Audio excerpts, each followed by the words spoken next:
Hmm. Okay. Hmm. All right. So here we are. Thank you so very much for this gathering. And I would like to get into this right now. I wasn't sure what time I would be presenting, but what I'm going to be speaking on is the integrating ESG and sustainability in public and private sector institutions in Africa. And of course, it's me, Dr. Gail Frazier, and I am the Vice President of Technical Operations for the Global Institute of Planning and Sustainable Development. So, as we're on, this is basically what we'll be addressing: the background of the study, statement of problem, the aim and objectives, literature review, research methodology, research findings, contribution to knowledge, recommendations, and future research directions. Now, the background of the study is that we all agree and know that Africa stands at a pivotal point of socioeconomic transformation. The integration of environmental, social, and governance frameworks is essential for long term sustainability. So we have to know that that has to be done.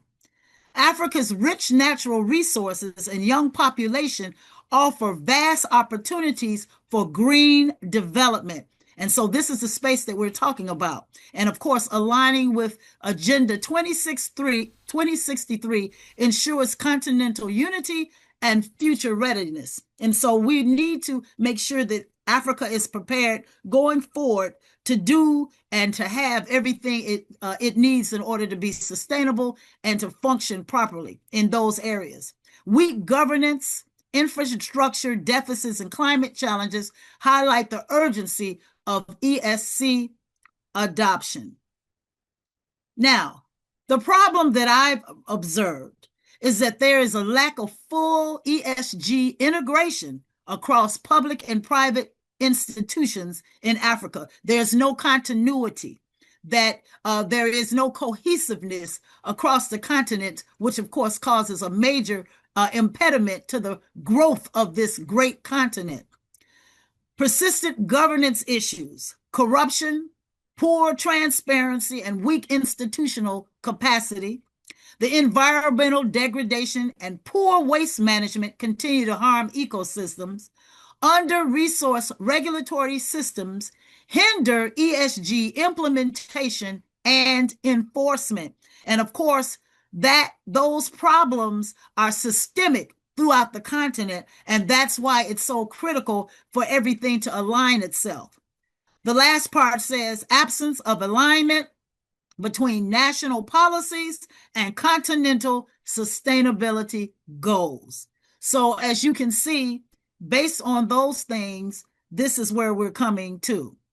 The aims and objectives of this would be to examine how ESG principles can be effectively integrated into African public and private sectors to promote sustainability, accountability, and equitable growth. Now, one of the main things in this research that I had observed is that that is not happening. And of course, that is one of the major things that's impeding the greatness and the vast development of the ECGs. The objective is to analyze opportunities and challenges in the ESG adoption, propose frameworks for integrating ESG into national and corporate strategies, meaning that that has to be something that's intentionally done, and it has to be for the will of the people and the will and growth of the continent to be able to position itself to be a global empire. And that's where we want this thing to go. We want to identify mechanism for improving governance and transparency, because that is the key, being transparent throughout the bridge. We want to promote youth, women, and community inclusion in sustainable development plans. And what we have found, and from what I have observed, that's not happening. In my journeys and travels to the continent and engaging with young men, young women, the community in itself, those are major problems because of the lack of resources that is being actually put in a space for ESG, and also including them in the process. And that's why it's very critical. I've heard some of the other previous speakers mention about the youth. And the youth are key drivers because Africa has a very young population of young people who can do work on this level if given the opportunity. Of course, you see the lit review. I got some of the lit review, and I won't go through each one of them, but I know the one for the Agenda 2063, the Africa We Want, that's key. The United Nations Economic Commission for Africa, that's a key one. And you see some of the other ones relative to climate and so forth. And one of the most important ones was the one at the bottom that it says Kili, and that's 2025, March 14th, when the situation happened with the Kafue River in Zambia. And I actually, excuse me, was at the Kafue River a couple of years ago. Myself and Professor Margaret King, who she and I travel mostly together when we come to the continent. But the thing is that we had the opportunity to travel on the Kafue River, and it was a wonderful space. I mean, the water and everything, and there were fishermen and so forth out there. And then when you think about the contamination of that river and how its long-term effects will negatively affect the people there who use that. And so that is one of the major reasons why there has to be something put in place to ensure that those who are working in Africa and they're foreigners, that they be held accountable to standards that have to be created. And if it's not created, it must be developed. And that's where we have this situation now. So, pardon me. The approach that I used was a qualitative method. I like to use qualitative because you can get a wide range of perspectives when you are doing this type of work and get the rationale behind why, I'm doing a particular paper such as this. Okay, so this is where I did. And of course, the analysis and so forth, and all of that, that's all there. I don't have to go through that. But in my research findings, I had said that Africa's economic growth potential is immense, but it's under-leveraged, meaning that the capacity for Africa to be the world powerhouse and global leader must be something that is realized within the entire continent, because all of the resources and everything are not being used in a way that will benefit the whole of Africa. And then, of course, weak institutional capacities limits the ECG literacy and enforcement, which is why this particular conference is so good, because at least it's shedding light on what needs to happen. The literacy level of really understanding the importance of ESG in the private public sectors are critical. One of the main things, and I'll highlight number 3, and I'll try to get through this as quickly as possible: corruption, political instability, and poor governance impede progress. And of course, I've heard previously on one of the panels where it's talking about corruption. That is something that is a major drawback to the development and the full scale of the greatness and the capacity building for this ESG work to go forth.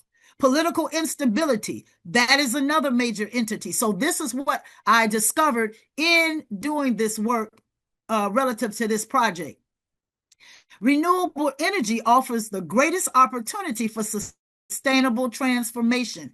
And because of the vastness of the land and the quality of the ability of the levels of individuals who are doing work in this capacity, renewable energy in the form of solar and solar panels and all of the other things, infrastructure development, is necessary in order to pull all of the sustainable things together so that you can see and experience what's needed on the continent to be able to really navigate forward in this space.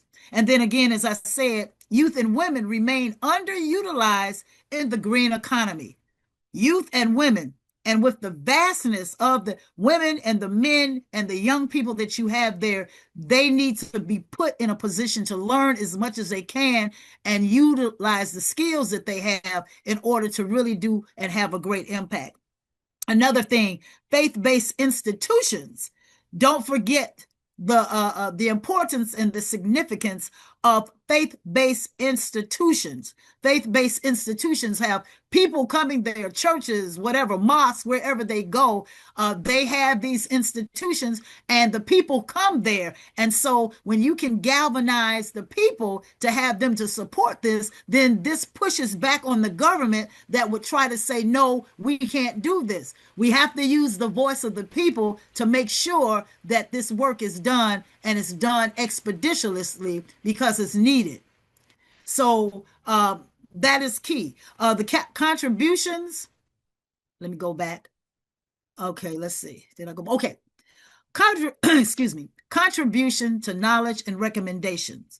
Okay, so present a holistic ESG framework contextualized for Africa, specifically for Africa, creating a holistic, a full-scale plan on every sector, in every sector, having all of the major players, stakeholders, and all of the other ones necessary to be able to put this into practice. And then linking sustainability with the indigenous knowledge, okay? Because there is much indigenous knowledge in Ghana, in other parts of Africa, the indigenous knowledge, and a lot of times that's overlooked or not valued as being important. But the reality is that you need the indigenous knowledge, because that indigenous knowledge brings forth a greater buy-in, and it brings forth a greater level of commitment in making everybody else hold fast to the standard that's put forth. So that is key. Emphasizing, of course, faith-based and community participation in policy execution. This work cannot be done in a vacuum. This work has to be done collaboratively. It cannot be done by a couple of stakeholders, but that's why we said public and private sector, because everybody has to be engaged. Everybody has to have the will to do this. Everybody would have to have an understanding of why it's necessary for this to be done quickly, because of where we are in the 21st century, and we see other countries around the world, they're advanced in so many areas, but the other countries around the world, they're actually looking to Africa as the leader. And so that is even another reason why it's essential for this work to be put in place.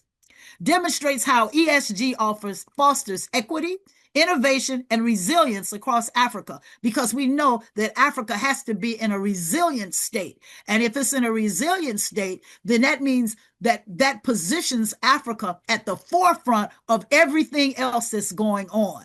So that is another incentive as to why it's necessary. So some of the recommendations: strengthen the public-private partnerships for shared ESG accountability. Have to be accountable. If people are not accountable, then they are not committed to the process. And so it doesn't take everybody, but it should take the majority of people to understand. So that means an education campaign, a literacy campaign has to be disseminated throughout so that everybody can understand what this is and why it's important for Africa to take the lead. Invest in renewable energy and green technology. Build capacity through ESG literacy and training programs. And I just said that people have to be trained. And when they are trained, they will excel and the continent would flourish. Develop transparent governance systems and anti-corruption mechanism. Anti-corruption mechanism has to be a major component in this development. So that means everybody will have checks and balances over the systems that govern to make sure that everything is done decently and in order. And must again include youth, women, and community stakeholders in the ESG design and monitoring. And then finally, of course, align all ESG frameworks with the Agenda 2063 for consistency, because with the Agenda 2063, it already has laid out expectations for the continent. So people need to be cognizant of that and tap into what's already been said. Okay. Then my last slide. Recommendations and future directions is clear right here. Explore ESG integration in education and entrepreneurship. Evaluate long-term outcomes of green investment across the regions. Develop data-driven ESG monitoring systems. Investigate how faith-based institutions influence sustainable policy adoptions. And then, of course, the future direction, integration. It aligns with Africa's indigenous values. The green transition is a generational and multifaceted opportunity. And then a united ESG framework can position Africa as a leader in climate solution and infrastructure development and advancement. So, of course, in order to maintain the sustainability of this, it is critical that we understand and that we know that Africa is positioned for greatness, and we appreciate this opportunity to be able to share this with you, and we look forward to further engagement. Thank you so much. Okay, thank you very much. Um,